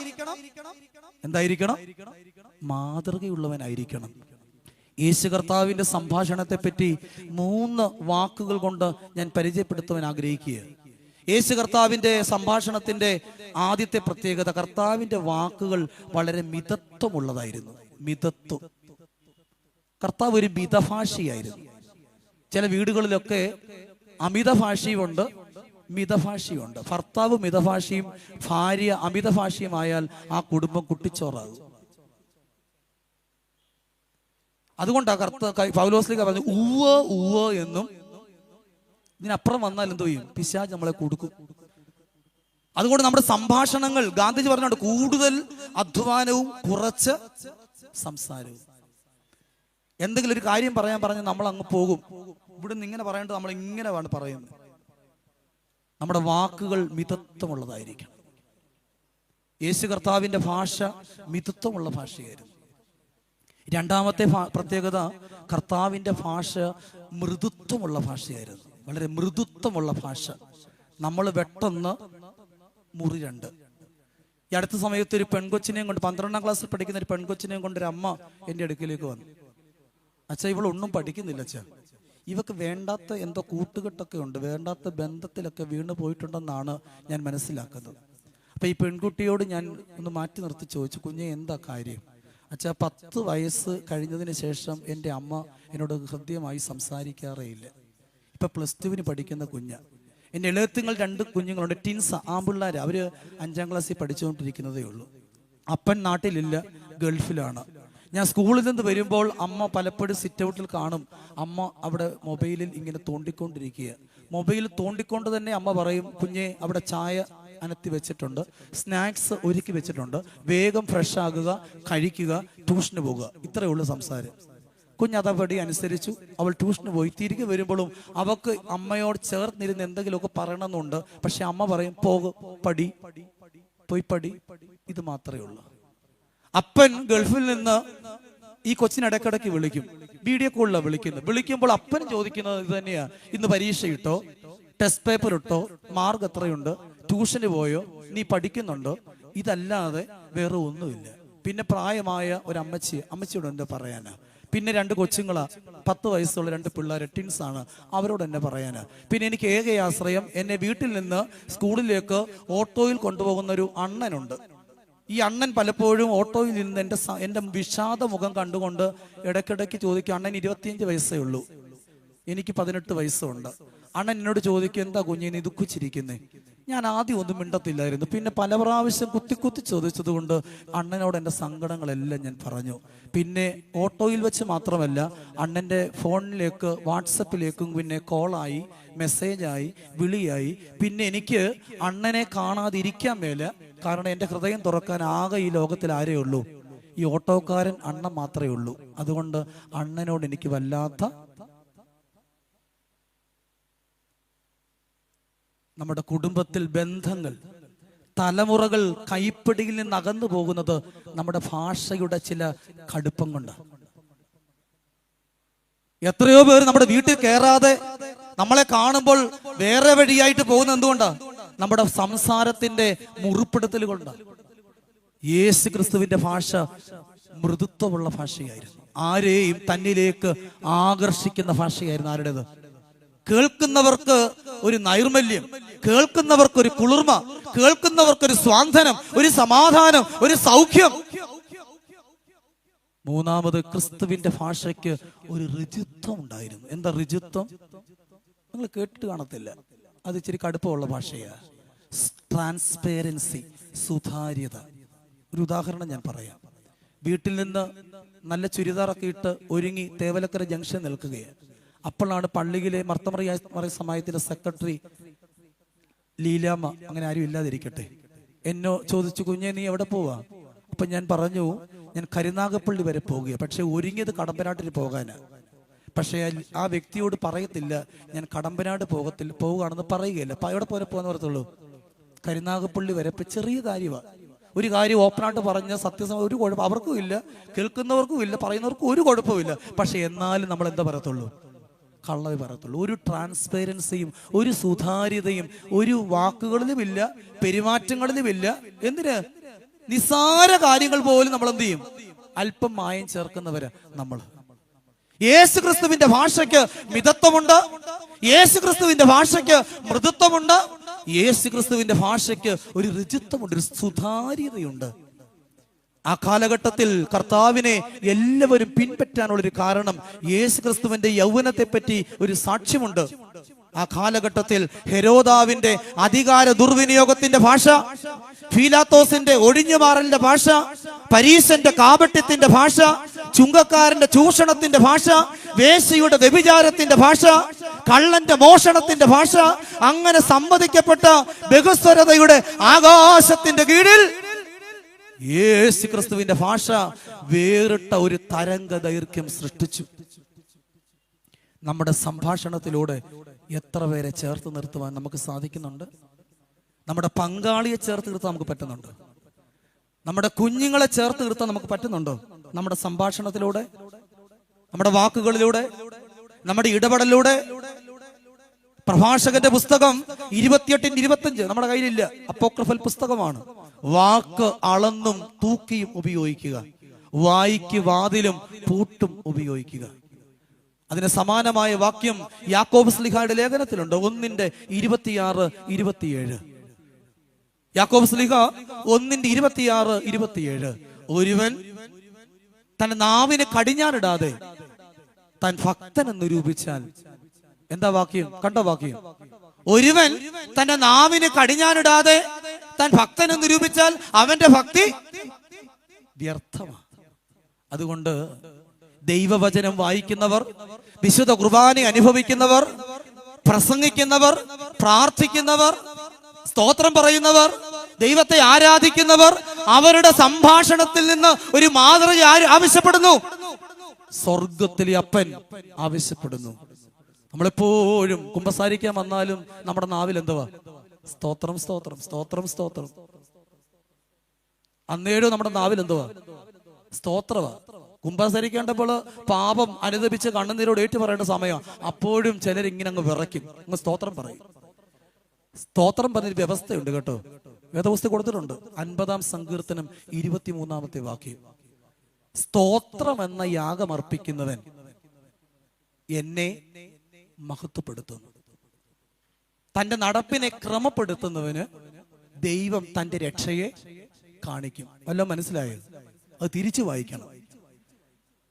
തന്റെ നടപ്പിനെ ക്രമപ്പെടുത്തിക്കൊണ്ട് സ്തോത്രയാഗത്തിലൂടെ ദൈവത്തെ മഹത്വപ്പെടുത്തുന്നവന് എന്തോ കിട്ടും? രക്ഷ കിട്ടും, രക്ഷ കാണും. രക്ഷ കൊണ്ട് ദൈവം അലങ്കരിക്കും. ചുമ്മാതെ രക്ഷിക്കപ്പെട്ടു പറഞ്ഞ കാര്യമൊന്നുമില്ല കേട്ടോ. നടപ്പിനെ ക്രമപ്പെടുത്തുന്നവൻ പറയേണ്ട അധരഫലമാകുന്ന യാഗാർപ്പണമാണെന്ത്? സ്തോത്രം. അപ്പൊ സ്തോത്രത്തിനനുസരിച്ചൊരു ജീവിതം ഉണ്ടാകും. നടപ്പിനെ ക്രമപ്പെടുത്തണം. വാക്കുകളുടെ നൈർവല്യം ദൈവം ആവശ്യപ്പെടുന്നു. മക്കാറിയോസ് സന്യാസ പിതാവാണ്, വിശുദ്ധ മക്കാറിയോസ്. ദുർവാസനകൾ ഉണർത്തുന്ന ഭാഷ സംസാരിക്കുന്നത് പ്രകൃതി വിരുദ്ധവും സ്നേഹത്തിന്റെ ഭാഷ വിസ്മരിക്കുന്നത് ദൈവത്തോടുള്ള മറുതലിപ്പുമാണ്. വിശുദ്ധ മക്കാറിയോസിന്റെ പല്ലവിയ ഒരു വലിയ സന്യാസ മഠം, മിണ്ടാമടവ. വർഷത്തിൽ 2 വർഷം കൂടുമ്പോൾ 2 വാക്ക് സംസാരിക്കാനുള്ള അനുവാദമേ ഉള്ളൂ അവിടുത്തെ സന്യാസിമാർക്ക്. നമുക്കെങ്ങാണ്ടും അങ്ങനെ അവസ്ഥ വന്ന അവസ്ഥ ആലോചിച്ച് നോക്കി, വട്ടുപിടിക്കും. മിണ്ടാമടത്തിലെ സന്യാസിനിമാർക്ക് 2 വർഷം കൂടുമ്പോൾ 2 വാക്ക് ഉച്ചരിക്കും. അങ്ങനെ ഒരാൾക്കൊരു അവസരം കിട്ടി. അപ്പോൾ അവർ നാവെടുത്ത് സംസാരിച്ചു. എന്താ സംസാരിച്ചറിയാമോ? ഭക്ഷണം മോശമാണ്. 2 വർഷം കൂടുമ്പോ 2 വാക്ക് പറയാം. അപ്പോൾ നാവെടുത്ത് സംസാരിച്ചു. എന്താണ്? ഭക്ഷണം മോശമാണ്. ഇങ്ങനെയാ നമ്മുടെ വാക്കുകൾ.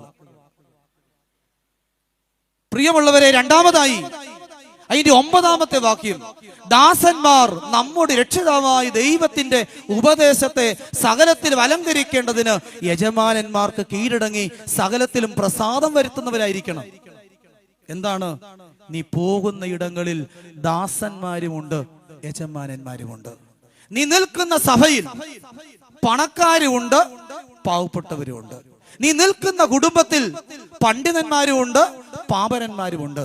നീ നിൽക്കുന്ന സമൂഹത്തിൽ കറുത്തവരുമുണ്ട്, വെളുത്തവരുമുണ്ട്. പക്ഷെ നീ പോകുന്നിടത്ത് നീ ആരുടെയും പക്ഷം പിടിക്കരുത്. പക്ഷപാതരഹിതമായി പ്രവർത്തന ശൈലി നീ കാത്തു സൂക്ഷിക്കണം. നീ ആരോടെങ്കിലും പക്ഷം ചേർന്ന് മറ്റുള്ളവരെ നീ വേദനിപ്പിക്കാൻ ഇടയാകരുത്.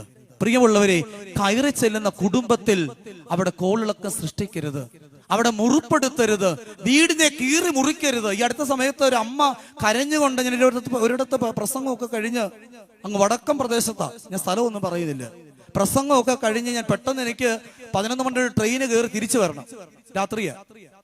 അവിടെ ഭക്ഷണം കഴിക്കാൻ നിൽക്കുമ്പോൾ ഒരു അമ്മ അടുക്കലേക്ക് ഓടി വന്ന് കരഞ്ഞുകൊണ്ട് പറയും, എൻ്റെ അച്ഛാ, എനിക്ക് 5 ആൺമക്കളാ, പെൺമക്കളൊന്നുമില്ല, 5 ആൺമക്കളാ. ആദ്യത്തെ 4 എണ്ണവും അവർക്ക് വലിയ വിദ്യാഭ്യാസമില്ല, 10-ാം ക്ലാസ്സും IT കഴിഞ്ഞൊക്കെ ഉള്ള ജോലിയൊക്കെ കഴിഞ്ഞ് കല്യാണമൊക്കെ കഴിച്ച് ജീവിക്കുക, ഗൾഫിലൊക്കെയാണ്. 5-ാമത്തവനെ ഗർഭവതിയായ 3-ാമത്തെ മാസത്തിൽ അപ്പൻ മരിച്ചു. പിന്നെ ഒത്തിരി കഷ്ടപ്പെട്ടാണ് മൂത്തവരും ഞാനും കൂടെ ചേർന്ന് 5-ാമത്തവനെ പഠിപ്പിച്ചത്. അവൻ പഠിച്ച് 2 കഴിഞ്ഞു. അവനൊരു നല്ല ഒരു വിദ്യാഭ്യാസമുള്ള ഒരു പെൺകുട്ടിയൊക്കെ കല്യാണം കഴിച്ചു. അവൻ അങ്ങ് കാനഡയിൽ. എൻ്റെ അച്ഛ, മൂത്തവർക്ക് വലിയ വിദ്യാഭ്യാസമൊന്നും ഇല്ലാത്തത് കൊണ്ട് അവർ വളരെ പാവപ്പെട്ട വീട്ടിൽ നിന്നൊക്കെ കല്യാണം കഴിച്ചു. എല്ലാവർക്കും വേണ്ടതൊക്കെ ഞാൻ പ്രത്യേകം എഴുതി തയ്യാറാക്കി എല്ലാവർക്കും വീട് പണിഞ്ഞിട്ടിട്ടുണ്ട്. എന്നാലും ഈ മൂത്തതുങ്ങൾ 4 മരുമക്കളും കൊച്ചുമക്കളും എല്ലാം എൻ്റെ കൂടെ തറവാട്ടില്, അമ്മ ഒറ്റയ്ക്കല്ലേ ഉള്ളൂ, ഞങ്ങൾ ഒരുമിച്ച് ജീവിച്ചോളൂ. എൻ്റെ അച്ഛ, 5-ാമത്തെ പോലെ കല്യാണം കഴിച്ച് വീട്ടിൽ കൊണ്ട് എന്ന് കാല് കുത്തിയോ അന്ന് തുടങ്ങി ഒരസല്, അന്ന് തുടങ്ങി കീറുകീറുന്നല്, അന്ന് തുടങ്ങി കലഹം. അവിടെ എന്നെ വീട്ടിൽ കാല് കുത്തിയോ അന്ന് തുടങ്ങി ഞങ്ങളുടെ കുടുംബത്തിന്റെ സ്വസ്ഥത നശിച്ചു. ഇപ്പൊ എല്ലാം ഓരോരുത്തരോട് ചേക്കേറിയിരിക്കുക. ഞാൻ ഒറ്റയ്ക്കുള്ള വീട്ടിൽ ആരുമില്ല. അപ്പോൾ എനിക്കൊരു വാക്യം ഓർമ്മ വന്നു, സദൃശ്യവാക്യം, സ്ത്രീകളിൽ ജ്ഞാനമുള്ളവൾ തന്റെ വീട് പണിയുന്നു, ഭോഷത്വമുള്ളവളോ എന്തുവാ തന്റെ സ്വന്തം കൈകൊണ്ട് അത് ഇടിച്ച് കളയുന്നു, പൊളിച്ച് കളയുന്നു. ബുൾഡോസർ ഒന്നും വേണ്ട, JCB ഒന്നും വേണ്ട. ചില സ്ത്രീകളൊക്കെ പറയും, ഞാൻ എന്നെ കൊണ്ടുവന്നപ്പോ എന്തോ ഉണ്ടായിരുന്നു ഇവിടെ, എന്റെ അപ്പൻ ചങ്ങഴി കടന്ന് അളന്നാ ഇങ്ങോട്ട് തന്നു വിട്ടത്. എന്തുവാ? സ്വർണം. പണ്ടത്തെ കാര്യമാണ്. ഇവിടെ എന്തോ ഉണ്ടായിരുന്നു, 3 തുറുവും 4 പശു ഉണ്ടായിരുന്നു. മാനത്ത് മഴ പെയ്താൽ എല്ലാം എവിടെ വീഴും? ഞാൻ വന്നതിന് ശേഷമല്ലേ ഈ മണിമാളികയൊക്കെ ഉണ്ടായത്. പ്രിയമുള്ളവരെ, വീട് പണിയാൻ പൊന്ന് വേണ്ട, വീട് പണിയാൻ പണം വേണ്ട, വീട് പണിയുന്നതിന് സൗന്ദര്യം വേണ്ട, കഴിവ് വേണ്ട. വചനം പറയുന്നു, സ്ത്രീകളിൽ ജ്ഞാനമുള്ളവൾ. അതുകൊണ്ടാ ശലോമോൻ പ്രാർത്ഥിച്ച, ദൈവമേ, ഈ ജനത്തെ നേർവഴിക്ക് നടത്താൻ എനിക്ക് എന്ത് മതി? നിന്റെ ജ്ഞാനം മതി. എത്ര പേര് പ്രാർത്ഥിക്കുന്നുണ്ട്, ദൈവമേ, ഈ ലോകത്തിൽ കളങ്കം പറ്റാതെ, ഞാൻ കയറി ചെല്ലുന്ന ഇടത്തിൽ പക്ഷപാതം സൃഷ്ടിക്കാതെ എല്ലാവരെയും ഒരുമിച്ച് ചേർത്ത് നിർത്തുവാൻ, ഐക്യത്തിൽ പ്രാർത്ഥനയുടെ കൂട്ടായ്മയിൽ സുവിശേഷത്തിന്റെ വെളിച്ചം ദീപ്തി പകർത്തുവാൻ പോകുന്ന ഇടങ്ങളിൽ, ദൈവമേ, എനിക്ക് നിന്റെ ജ്ഞാനം മതി, നിന്റെ കൃപ മതി. കൃപ മതി. പാടിയ പോരാ, പ്രാർത്ഥിക്കണം. അടുത്തതായി, മൂന്നാമതായി, പ്രിയമുള്ളവരെ, അവിടെ ഓർമ്മിപ്പിക്കുകയാണ്. എന്താണ് അതിന്റെ 10ാമത്തെ വാക്യം? സകലത്തിലും നല്ല വിശ്വസ്തത കാണിക്കുന്നവരുമായും ഇരിപ്പാൻ കൽപ്പിക്കുക. എന്റെ അശുദ്ധി മറ്റൊരാൾ അറിയുന്നത് വരെ ഞാൻ വിശുദ്ധനെന്ന് നടിക്കുന്ന എന്റെ കാപട്യത്തെ ഓർത്ത് ഞാൻ ഏറെ ഭയപ്പെടുന്നു. ഇതെന്റെ വാക്കുകളല്ല. ക്രിസ്താനുകരണത്തിൽ വിശുദ്ധ തോമസ് അക്വിനാസ് എഴുതി വച്ചിരിക്കുന്ന 2 വരിയാണ് ഞാൻ ഓർപ്പിച്ചത്. എന്റെ അശുദ്ധി മറ്റൊരാൾ അറിയുന്നത് വരെ ഞാൻ വിശുദ്ധനെന്ന് നടിക്കുന്ന എന്റെ കാപട്യത്തെ ഓർത്ത് ഞാൻ ഏറെ ഏറെ ഭയപ്പെടുന്നു. ഈ ഒരു ഭയമാണ് ക്രിസ്ത്യാനിയെ ഭരിക്കേണ്ടത്. ഞാൻ അശുദ്ധനാണ്, ഞാൻ മ്ലേച്ഛനാണ്, ഞാൻ പാപിയാണ്, ഞാൻ കൊള്ളരുതാത്തവനാണ്, ഞാൻ മലിനപ്പെട്ടവനാണ്, ഞാൻ തിന്മപ്പെട്ടവനാണ്. ആ ചുങ്കക്കാരനെ പോലെ മാറത്തടിച്ചുകൊണ്ട്, ദൈവമേ, നിന്റെ അടുക്കലേക്ക് കടന്നു വരുവാൻ എനിക്കൊരു യോഗ്യതയുമില്ല. ഇവിടെ പറയുക, സകലത്തിലും വിശ്വസ്തത കാണിക്കണം. വിശ്വസ്തത ബന്ധങ്ങളുടെ പാരസ്പര്യതയെ ഊട്ടി ഉറപ്പിച്ചു നിർത്തുന്ന ഒന്നാണെന്ത്? വിശ്വസ്തത. കുടുംബ ബന്ധങ്ങളെ ഊട്ടി ഉറപ്പിക്കുന്ന ഒന്നാണെന്ത്? വിശ്വസ്തത. ഭാര്യയ്ക്കും ഭർത്താവിനും ഇടയിൽ വിശ്വസ്തതയില്ലെങ്കിൽ അധികം താമസിയാതെ കുത്തഴിയും. ഈ അടുത്ത സമയത്ത് ഒരു പിതാവ് 5 വർഷത്തിന് ശേഷം സർപ്രൈസ് ആയിട്ട് തന്റെ വീട്ടിലേക്ക് വന്നു. ഭാര്യയോടും മക്കളോടും, 3 മക്കളുണ്ട്, അപ്പനും അമ്മയും പ്രായമായി കിടക്കുകയാ. ഭാര്യ, 3 മക്കൾ, അപ്പൻ, അമ്മ, ഇത്രയും പേരടങ്ങുന്ന വീടാണ്. ആരോടും പറഞ്ഞില്ല ഗൾഫ് കുവൈറ്റിൽ നിന്ന് നാട്ടിലേക്ക് വരികയാണ്. നെടുമ്പാശ്ശേരി വന്നു. അവിടെ വന്ന് ടാക്സി പിടിച്ചു. ഏതാണ്ട് 6 മണിയോട് അടുത്ത് വൈകുന്നേരം ഈ മനുഷ്യൻ വീടിന്റെ ഗേറ്റ് വാതൊക്കെ വന്നു. 6 മണിയായി, ഇരുട്ട് തുടങ്ങി, ഉമ്മറത്ത് ലൈറ്റില്ല. ഗേറ്റ് പതുക്കെ തുറന്ന് ടാക്സിക്കാരന് കാശ് കൊടുത്ത് പെട്ടി വലിച്ചുകൊണ്ട് സിറ്റ് ഔട്ടിലേക്ക് വന്നു. ബെല്ലടിച്ചു. അകത്ത് അപ്പനെ, 85 വയസ്സുള്ള അപ്പനെ ശുശ്രൂഷിക്കുന്ന 78 വയസ്സുള്ള അമ്മ കട്ടിലിന്റെ അടുക്കൽ ഇരുന്നോട് പറഞ്ഞു, കുഞ്ഞേ, പെര പൂട്ടിയിരിക്കുകയാ. അവൾ എന്ത്? അവൾ ഉച്ചയ്ക്ക് പോയത് ആരാണ്ടർ ബൈക്കിന്റെ പുറകെ കയറി പോകുന്നത് കണ്ടു. പെര പൂട്ടിയിട്ടിരിക്കുക. അമ്മ പറഞ്ഞു. ആ മനുഷ്യൻ 10:30 മണി വരെ ആ ഇരുട്ടത്ത്, ആ ഉമ്മറത്ത് അവിടെ ഇരുന്ന്, ഈ അമ്മയ്ക്ക് എഴുന്നേറ്റ് ലൈറ്റാണുള്ള ആരോഗ്യമില്ല, ലൈറ്റിന്റെ സ്വിച്ച് അകത്താ. 10:30 കഴിഞ്ഞപ്പോൾ ഒരു ബൈക്കിന്റെ അരണ്ട വെളിച്ചത്തിൽ തന്റെ സഹധർമ്മിണി വാനിറ്റി ബാഗിൽ തൂക്കി ഗേറ്റ് തുറന്ന് ഉമ്മറത്ത് വന്നപ്പോ ഞെട്ടി. തന്റെ കഴുത്തിൽ മിന്നു ചാർത്തിയവൻ വളരെ വളരെ ചിന്തിക്കാത്ത തരത്തിൽ എവിടെ നിൽക്കുന്നു? വീടിന്റെ ഉമ്മറത്ത്. സർപ്രൈസ്. ഭാരപ്പെട്ടു. ഒന്നും മിണ്ടിയില്ല. അല്പം കഴിഞ്ഞപ്പോൾ മുടി നീട്ടി വളർത്തിയവൻ കുതിര പോലത്തെ ബൈക്കിൽ നാട്ടുകാരെ പേടിപ്പിച്ച് ബൈക്കുമായിട്ട് എവിടെ വന്നു? വീടിന്റെ ഉമ്മറത്ത്. കുറെ കഴിഞ്ഞപ്പോൾ ഇളയത്തിങ്ങൾ രണ്ടും നടന്ന് ചുറ്റുപാടും ധൂപമൊക്കെ അർപ്പിച്ച് അവരും വരുന്നുണ്ട് വീട്ടിലോട്ട്. ആ മനുഷ്യൻ പൊട്ടിക്കരഞ്ഞു. കരഞ്ഞുകൊണ്ട് സങ്കടം പങ്കുവെക്കുകയാണ്. അച്ഛാ, കഴിഞ്ഞ 5 വർഷം ഞാൻ നാട്ടിൽ വരാഞ്ഞത്, എനിക്കിടയ്ക്ക് ജോലി നഷ്ടപ്പെട്ടു. അപ്പോൾ ഞാൻ വീട്ടിൽ അറിയിച്ചില്ല. എല്ലാ മാസവും കൃത്യമായി അക്കൗണ്ടിൽ പണം അയക്കും. എന്റെ മക്കളെയോ എന്റെ മാതാപിതാക്കളെയോ എന്റെ കുഞ്ഞുങ്ങളെയോ നൊമ്പരം അറിയിച്ചില്ല. 3 മാസം ഞാൻ ജയിലിൽ കിടന്നു. അപ്പോൾ എന്റെ കൂട്ടുകാർ കൃത്യമായിട്ട് പണം അക്കൗണ്ടിൽ അയച്ചു. എന്തിന്റെ കുറവച്ച? വീട് പണി പൂർത്തീകരിച്ചു. മൂത്തവനെ പഠിപ്പിച്ചവന് അവൻ കൂടോടെ പൊട്ടി. സപ്ലിയുടെ മേ സപ്ലിയ. ഇളയത്തുങ്ങൾ ഒരുത്തൻ കഞ്ചാവിന് അടിമ. മൂന്നാമത്തവൻ എന്റെ ഭാര്യ കുത്തഴിഞ്ഞു. അവക്കിനി വേണ്ടാത്ത ബന്ധങ്ങളൊന്നുമില്ല. ആ മനുഷ്യൻ കണ്ണിൽ നിന്ന് കണ്ണുനീരല്ല പ്രിയമുള്ളവരെ, രക്തം പൊടിഞ്ഞു വീഴുകയാണ്. കുടുംബ ബന്ധങ്ങളിൽ വിശ്വസ്തത നഷ്ടപ്പെട്ടിരിക്കുന്നു. കുടുംബ ബന്ധങ്ങളിൽ, ഭാര്യ ഭർത്തൃ ബന്ധങ്ങളിൽ വിശ്വസ്തത നഷ്ടപ്പെട്ടുകൊണ്ടിരിക്കുകയാണ്. പ്രിയമുള്ളവരെ, നമ്മുടെ ബന്ധങ്ങളുടെ പിഴവുകളെ ഓർത്ത് നാം കണ്ണുനീർ തൂകണം. കല്യാണം കഴിച്ച് 10 വർഷമായവരുണ്ട്, 25 വർഷമായവരുണ്ട്, 50 കഴിഞ്ഞവര് കാണും, 5 വർഷം കഴിഞ്ഞവര് കാണും, 3 മാസമായവര് കാണും. എന്നെ കേൾക്കുന്നുണ്ട്. ഓർത്തോളണം, ജീവിതത്തെ ചേർത്ത് നിർത്തുന്നത് എന്താണ്? വിശ്വസ്തത, വിശുദ്ധി, ദൈവത്തോടുള്ള ബന്ധം. മലയാളത്തിന്റെ പ്രിയങ്കരിയായ എഴുത്തുകാരി KR മീര ഇപ്രകാരം എഴുതുന്നുണ്ട്: ചില പിടിവാശികൾ ഇഷ്ടം കൊണ്ട്, ചില പരിഭവങ്ങൾ സ്നേഹം കൊണ്ട്, ചില വഴക്കുകൾ പ്രണയം കൊണ്ട്, ചില വിലക്കുകൾ കരുതലുകൾ കൊണ്ട്, ചില പിണക്കങ്ങൾ കൂടുതൽ ഇണക്കത്തിന്, ചില മൗനങ്ങൾ ആഴത്തിൽ മിണ്ടുവാനും ബന്ധങ്ങൾ ഉറപ്പിക്കുവാനും അത് ഉൾക്കൊള്ളുവാൻ കഴിഞ്ഞാൽ ആ ബന്ധങ്ങൾ അതിമനോഹരമായി തോന്നുകയും അത് ദൃഢമായി നിലനിൽക്കുകയും ചെയ്യും.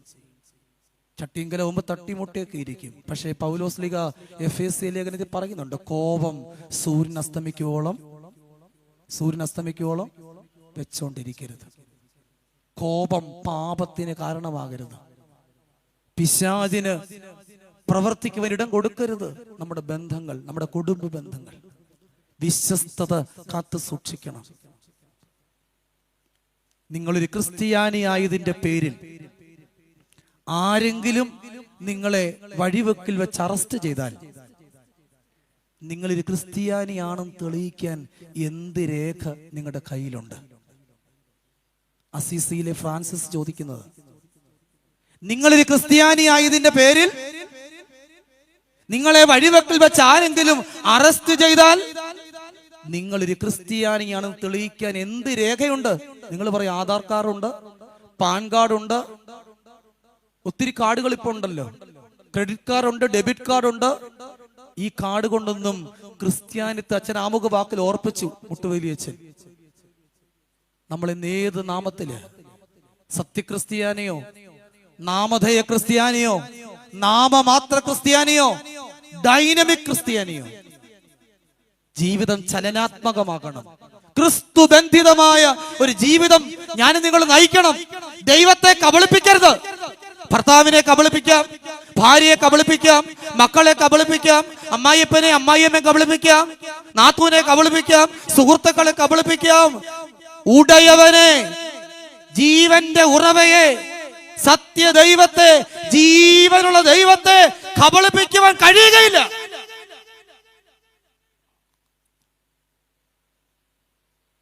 പ്രിയമുള്ളവരെ, എന്താണ് വിശുദ്ധി?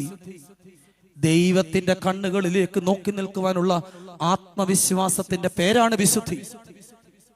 ദൈവത്തിന്റെ കണ്ണുകളിലേക്ക് നോക്കി നിൽക്കുവാനുള്ള ആത്മവിശ്വാസത്തിന്റെ പേരാണ് വിശുദ്ധി.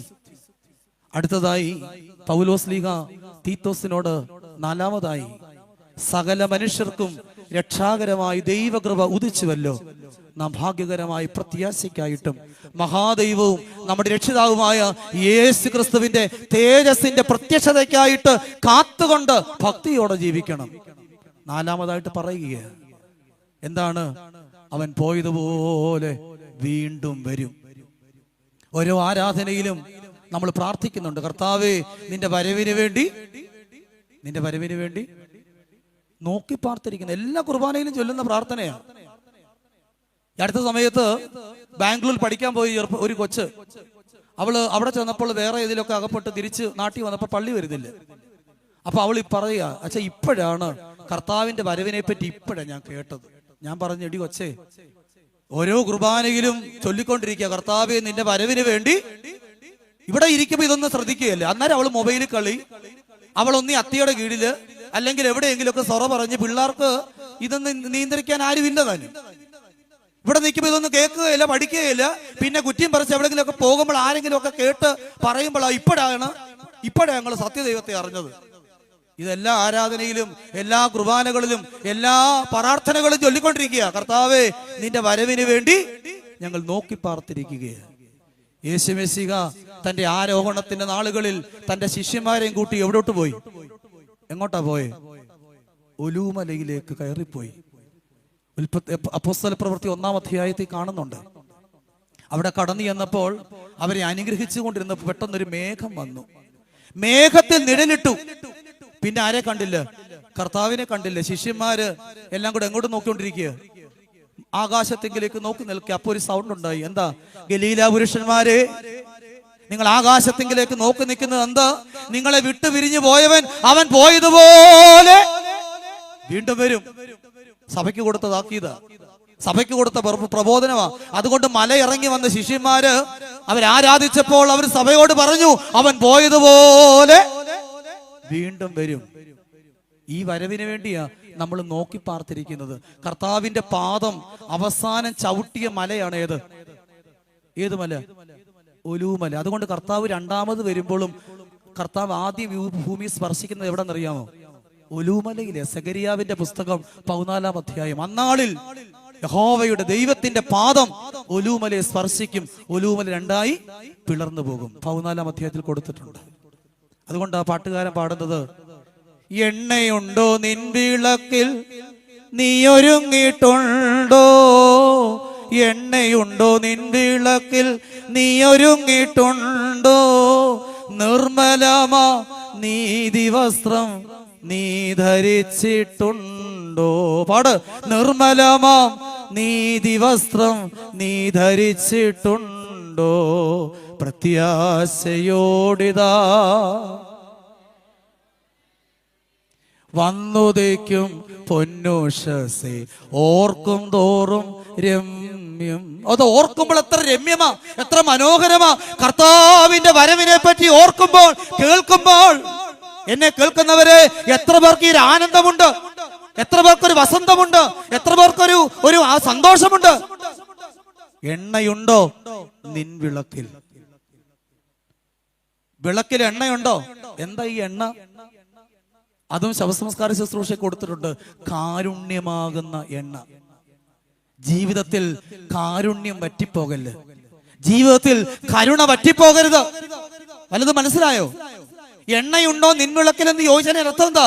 നിന്റെ ജീവിതത്തിൽ കാരുണ്യം വറ്റിപ്പോകരുത്, കരുണ വറ്റിപ്പോകരുത്. പിന്നെ എണ്ണ എന്ന വാക്കിന് മറ്റൊരർത്ഥം കൂടിയുണ്ട്. എണ്ണ എന്ന വാക്കിന്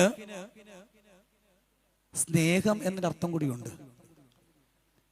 നമ്മൾ കപ്പി വെള്ളം, ഇപ്പൊ പിന്നെ കപ്പിയും കയറൊന്നും ഇല്ലല്ലോ. പണ്ട് കീറുമ്പോ വല്യമ്മ പറയും, ഇച്ചിരി എണ്ണ എടുത്ത് കപ്പിക്കിട്. അങ്ങനെ പറയുമ്പോൾ എണ്ണ ഒഴിച്ച് നമ്മൾ കപ്പി ഒന്ന് മയക്കും. എന്നിട്ട് വെള്ളം കോരിയ പിന്നെ അത് കീറത്തില്ല, അല്ലേ? കരയത്തില്ല. ഇപ്പൊ പിന്നെ പിള്ളേർക്ക് കപ്പി ഏതാ കയറേതാ കൊച്ചുങ്ങൾക്ക് അറിഞ്ഞൂടാ. അവർക്കൊന്നറിയാം, സ്വിച്ച് ഇട്ടാ വെള്ളം വരും. പ്രിയമുള്ളവരെ, നിന്റെ ബന്ധങ്ങളിൽ സ്നേഹം നഷ്ടപ്പെടുമ്പോൾ, കാരുണ്യം നഷ്ടപ്പെടുമ്പോൾ, നിന്റെ ജീവിതത്തിൽ കാരുണ്യവും സ്നേഹവും ആ സ്നേഹത്തിന് നീർച്ചാൽ വറ്റിപ്പോയാൽ, ഉടയവൻ കടന്നു വരുമ്പോൾ നീ എവിടെ കാണുകയില്ല? ഉടയവന്റെ മണവറയ്ക്കുള്ളിൽ കാണുകയില്ല. മനസ്സിലായോ? ആമോസ് 4:12 നിന്റെ ദൈവത്തെ എതിരേൽപ്പാൻ ഒരുങ്ങിക്കൊള്ളുക. ഒരുക്കം തുടങ്ങിക്കോണം കേട്ടോ. ഇവിടെ പൗലോസ് ലീഗ തീത്തോസിനോട് പറയുക, നീ പോകുന്നിടത്തെല്ലാം എന്തോ പ്രസംഗിക്കണം? കർത്താവിന്റെ മടങ്ങി വരവിനെ പറ്റി പ്രസംഗിക്കണം. അതുകൊണ്ടാ പിതാക്കന്മാർ ഓരോ ആരാധനയിലും എഴുതി വെച്ചത്, നിന്റെ വരവിന് വേണ്ടി ഞങ്ങൾ. പക്ഷെ എത്ര പേർക്ക് അറിയാൻ എനിക്ക് അറിഞ്ഞുകൂടാ. നിങ്ങൾ പറയും ഇവിടെ ഒന്നുമില്ല, ഓർത്തഡോക്സ് സഭയിൽ ഒന്നുമില്ല. എന്തുകൊണ്ടാ? ഇത് കൃത്യമായിട്ട് കേൾക്കത്തുമില്ല, പഠിക്കത്തുമില്ല, മനസ്സിലാക്കത്തുമില്ല. പ്രിയമുള്ളവരെ, തീത്തോസ് 2:14 അതോടെ പറഞ്ഞുകൊണ്ട് എന്റെ വാക്കുകൾ ഉപസംഹരിക്കുകയാണ്. തീത്തോസ് 2:14 അവൻ നമ്മെ സകല അധർമ്മത്തിൽ നിന്നും വീണ്ടെടുത്ത് സൽപ്രവർത്തികൾക്ക് ശുഷ്കാന്തിയുള്ള ഒരു സ്വന്തം ജനമായി തനിക്കായി ശുദ്ധീകരിക്കേണ്ടതിന് തന്നെത്താൻ നമുക്ക് വേണ്ടി കൊടുത്തു. കർത്താവ് നമ്മളെ വീണ്ടെടുത്തു. യേശു കർത്താവ് നമ്മളെ വീണ്ടെടുത്തു. അതുകൊണ്ട് അവസാനമായി തീത്തോസിനോട് പൗലോസ്ലീഹ പറയുകയാ, നീ പോകുന്നിടത്ത് എന്താ പഠിപ്പിക്കണം? വീണ്ടെടുപ്പ് വിലയെ പറ്റി പഠിപ്പിക്കണം. വീണ്ടെടുപ്പ് വില മറന്നു പോകരുത്. മനസ്സിലായോ? സ്വന്തം ജനമായി തനിക്ക് ശുദ്ധീകരിക്കേണ്ടതിന് തന്നെത്താൻ നമുക്ക് വേണ്ടി കൊടുത്തു. ഇത് മലയാളത്തിലേക്ക് തർജ്ജമ ചെയ്തപ്പോൾ ഒരു വാക്ക് അങ്ങ് വിട്ടുപോയി. നമുക്ക് വേണ്ടി മറുവിലയായി കൊടുത്തു എന്നാണ് അതിന്റെ പരിഭാഷ. പക്ഷെ മലയാളത്തിലേക്ക് വന്നപ്പോൾ പലതും അങ്ങ് വിട്ടുപോയി. അതുകൊണ്ടാ നമുക്ക് ഈ വചനത്തിന്റെ അർത്ഥം പൂർണ്ണമായിട്ട് ഉൾക്കൊള്ളാൻ പറ്റാത്തത്. കർത്താവ് യേശു മിശിഹ പൊന്ന് വെള്ളി മുതലായ അഴിഞ്ഞു പോകുന്ന വസ്തുക്കൾ കൊണ്ടല്ല, നിർദോഷവും നിഷ്കളങ്കവുമായ കുഞ്ഞാടിന്റെ വിലയേറിയ രക്തം കൊണ്ട് അത്ര. ആ രക്തത്തിൽ ആശ്രയിച്ചോണം. അതുകൊണ്ടാ പിതാക്കന്മാർ രാത്രിയിൽ കിടന്നുറങ്ങാൻ പോകുമ്പോൾ അവർ പാടി, നിന്റെ ചോര എനിക്ക് കാവൽ. ചിലരൊക്കെ വന്ന് പറച്ചാൽ കിടന്നിട്ട് ഉറക്കം വരികയില്ല. കാരണം അങ്ങനെ 6 മണിക്ക് ഇരിക്കുന്ന ഇരിപ്പ് 12 മണിക്ക് അവിടെ ഇരുന്ന് തന്നെ ചോറുണ്ട്, കൈ കഴുകി കുലുക്കുഴിഞ്ഞ് അവിടെ വെച്ചിട്ടാ പോയി കിടക്കുന്നത്. പ്രാർത്ഥനയില്ല, ദേവാലയവും ഇല്ല, കൂട്ടായ്മയില്ല, വചനവും ഇല്ല, നമസ്കാരവും ഇല്ല, കുമ്പിടിലും ഇല്ല, ഒന്നുമില്ല. പിതാക്കന്മാർ അങ്ങനെ അല്ലായിരുന്നു. അവർ 9 മണി, രാത്രി 9 മണി സൂത്താർ നമസ്കാരത്തിൽ അവർ പാടി, രാത്രിയിൽ ഞാൻ കിടന്നുറങ്ങുമ്പോൾ നിന്റെ ചോര എനിക്ക് കാവൽ. ആ രക്തത്തിൽ ആശ്രയിച്ച് കിടന്നാൽ ഒരു ദുർസ്വപ്നവും കാണത്തില്ല. സ്വന്തമായിട്ട് ഒരു ഡള്ളപ്പിന്റെ മെത്തയും വേണ്ട, സ്വസ്ഥമായിട്ട് കിടന്നുറങ്ങും. കർത്താവിന്റെ രക്തത്തിൽ ആശ്രയിച്ചോണം. ആ രക്തമാണ് നമുക്ക് മറുവിലയായി തന്നത്. കർത്താവിന് സ്വന്തമായിട്ടുണ്ടായിരുന്ന എന്തൊക്കെയെന്നറിയാവോ? യേശു കർത്താവിന്റെ 33 വർഷക്കാലത്തെ ഇഹലോക ജീവിതത്തിൽ സ്വന്തമായിട്ട് 3 കാര്യങ്ങളുണ്ടായിരുന്നു. ഒന്ന്, കർത്താവിന് ഒരു ഉടലുണ്ടായിരുന്നു. ഉടൽ, ശരീരം. അതാണ് രക്തവും മാംസവുമായി സഭയെ ഏൽപ്പിച്ച് എന്ത്? വിശുദ്ധ കുർബാന. വല്ല പിടികിട്ടിയോ? കർത്താവിന് സ്വന്തമായിട്ടുണ്ടായിരുന്ന ഒരു ഉടൽ, ഒരു ശരീരം. അത് രക്തവും മാംസവുമായി കുർബാനയായി ആരെ ഏൽപ്പിച്ചു? സഭയെ ഏൽപ്പിച്ചു. രണ്ടാമതായി കർത്താവിനുണ്ടായിരുന്ന എന്താണെന്നറിയാമോ? തുന്നലുകളില്ലാത്ത ഒരങ്കി. അത് ഇവിടെ വെച്ചിട്ടാ പോയെ. നിക്കോദിമോസ് കൊടുത്ത കീറ്റുശീലയും ചുറ്റിക്കൊണ്ട് ആര് പോയത്? നിക്കോദിമോസ് യൗസഫെ കൂടെ അല്ലേ സംസ്കരിച്ചത്, കബറടക്ക ശുശ്രൂഷ നടത്തിയത്. മൂന്നാമതായി കർത്താവിനുണ്ടായിരുന്ന ഒരു കാര്യം കൊണ്ട് സ്വന്തമായിട്ടുണ്ടായിരുന്നു. ആരെന്നറിയാം? എന്താന്ന് പറയാം? അമ്മ, കർത്താവിന്റെ അമ്മ. അത് ഏൽപ്പിച്ചു. യോഹന്നാനെ, ഇതാ നിന്റെ അമ്മ. സഭയുടെ പ്രതിനിധിയാ കുരിശിൻ ചുവട്ടിൽ യോഹന്നാൻ. ഇതാ നിന്റെ അമ്മ, ഇതാ നിന്റെ മകൻ. ഏൽപ്പിച്ചു സഭ. അതുകൊണ്ടാ പെന്തിക്കോസ്തിയിൽ ശിഷ്യന്മാരോട് ആരുണ്ട്? അമ്മയുണ്ട്. ആത്മാവ് അഗ്നിനാവ് പോലെ ഇറങ്ങുമ്പോൾ അമ്മ അവിടെ ഉണ്ട്. സഭയെ ഏൽപ്പിച്ചതാ അമ്മയെ. ഇത് 3 കർത്താവിന് സ്വന്തമായിട്ടുണ്ടായിരുന്നു. നിങ്ങൾക്കിപ്പോ എന്തൊക്കെ സ്വന്തമുണ്ട്? 3-4 പിള്ളേരുണ്ട്, കോടികളുടെ ബാങ്ക് ബാലൻസ് ഉണ്ട്, ലക്ഷത്തിന്റെ കാറുണ്ട്, 3 നില കെട്ടിടമുണ്ട്, 10-15 ഏക്കർ ഭൂമിയുണ്ട്, 2 പെട്രോൾ പമ്പുണ്ട്, 3 ആശുപത്രിയുണ്ട്, 4 സിനിമാ കോട്ടയുണ്ട്. സ്വന്തമായിട്ട് എല്ലാം ഉണ്ട്.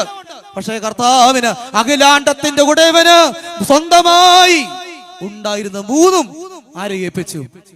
അതിൽ പ്രധാനപ്പെട്ടതാണ് എന്ത്? കർത്താവ് യേശു മിശിഹായുടെ രക്തം. ആ രക്തത്തിന്റെ മറുവില മറന്നു പോകരുത്. നമ്മെ അധർമ്മത്തിൽ നിന്ന് വീണ്ടെടുത്ത രക്തത്തിന്റെ വില, ആ രക്തം ഭക്ഷിക്കുകയും പാനം ചെയ്യുകയും ചെയ്യുന്ന ആ കർത്താവ് യേശു മിശിഹായുടെ തിരുശരീര രക്തങ്ങളുടെ വിലയും അതിന്റെ മർമ്മവും മറന്നുകൊണ്ട് ജീവിക്കരുത് പ്രിയമുള്ളവരെ.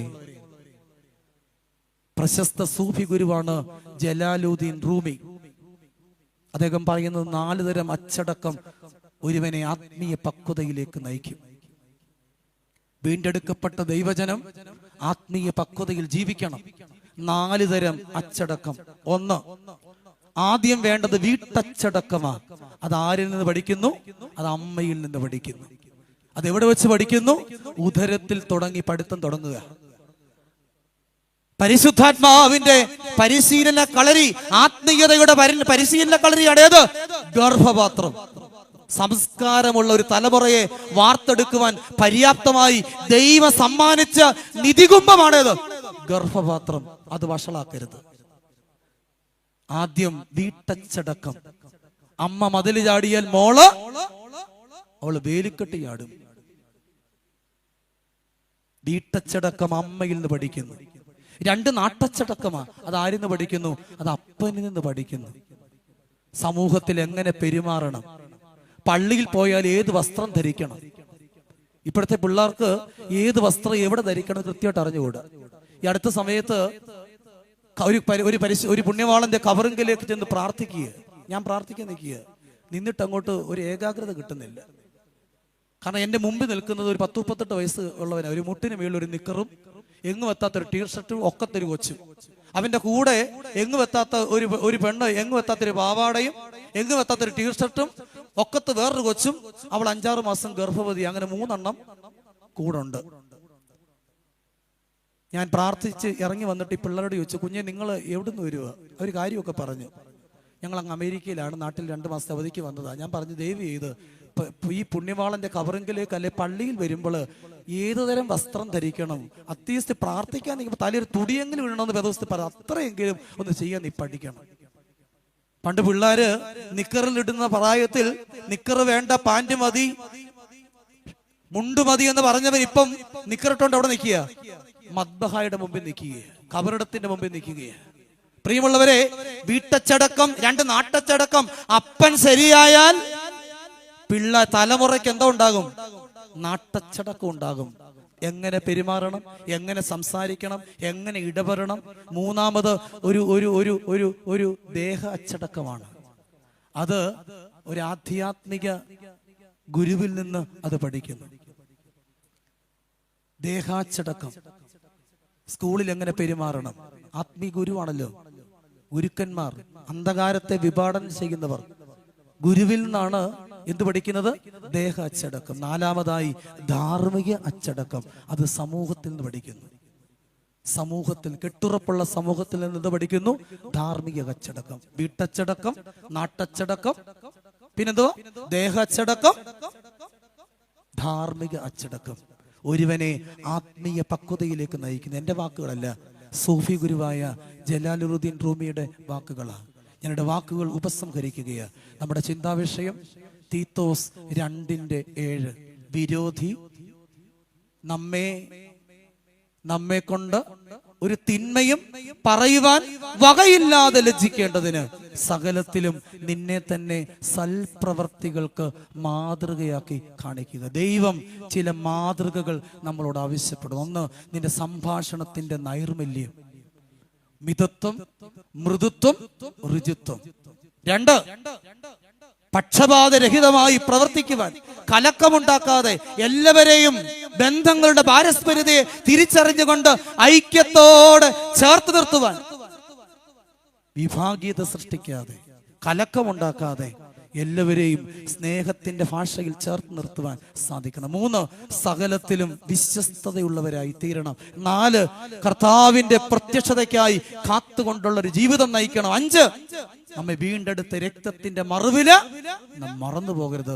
അവന്റെ പുത്രനായ യേശുവിന്റെ രക്തം സകല പാപവും പോക്കി നമ്മെ ശുദ്ധീകരിക്കുന്നു.